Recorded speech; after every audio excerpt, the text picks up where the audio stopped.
ચાવજ ગામના મુસ્લિમ યુવાને હિન્દુ નામ ધારણ કરી યુવતીને પ્રેમ જાળમાં ફસાવતા યુવતીને તથ્યની જાણ થતા ચાવજ ગામ પહોંચી યુવાનને તમાચા મારી દીધા. પોલીસ ફરિયાદની કવાયત હાથ ધરાઈ હતી. ભરૂચ તાલુકામાં આવેલ એક ગામમાં રહેતી યુવતી ભરૂચમાં નોકરી અર્થે આવતી હતી. દરમિયાનમાં સોશિયલ મીડિયાનો તે ઉપયોગ કરી રહી હતી.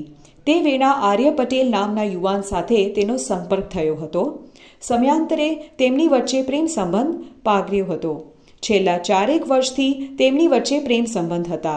દરમિયાનમાં યુવતીને કોઈ રીતે જાણ થઈ હતી કે તેની સાથે મૈત્રી કરનાર આર્ય પટેલનું સાચું નામ આદિલ પટેલ છે અને તે ચાવજ ગામનો રહેવાસી છે. ઉપરાંત તે પરિણીત હોવાનો પણ ઘટસ્ફોટ થયો હતો. ઘટનાને પગલે યુવતીને ભારે મોટો ઝાટકો લાગ્યો હતો. જે બાદ તે સીધી ચાવજ ગામ તેના ઘરે પહોંચી ગઈ હતી, જ્યાં તેને આદિલ પટેલ મળી આવતા તેને તેના લાફા ચોડી દીધા હતા. તેના પગલે આસપાસના લોકો એકત્ર થઈ ગયા હતા. લોકોએ તેમજ આદિલના પરિવારજનોએ યુવતીને કારણ પૂછતા તેને સમગ્ર હકીકત જણાવતા તેઓ પણ ચોંકી ઉઠ્યા હતા. ગામમાં ભારે ભવાડો થયેલાનો વિડીયો કેટલાક લોકોએ વાયરલ કરતા મામલો કેટલાક હિન્દુ સંગઠનો પાસે પહોંચતા તેમને યુવતીની પડખે ઊભા રહી હિંમત આપી ઘટના અંગે ભરૂચ એસપીને રજૂઆત કરી હતી.